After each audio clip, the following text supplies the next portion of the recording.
আপনি জানেন যে আপনার ওয়াইফ আজ অব্দি আপনার সঙ্গে চিট করে নাই।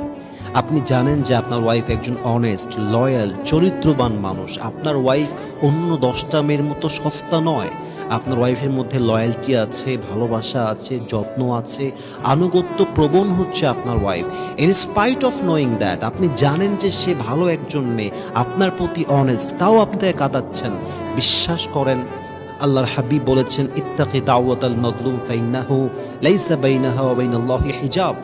মাজলুমের বদদোয়া আল্লাহর কাছে এমনভাবে পৌঁছে যায় যে এর মাঝে কোনো হিজাব থাকে না, এটা পর্দাহীন। আল্লাহর কাছে পৌঁছাতে এটা কোনো বাধাগ্রস্ত হয় না, সোজা গিয়ে আল্লাহর আরশে আজিমে গিয়ে নক করে মাজলুমের বদদোয়া।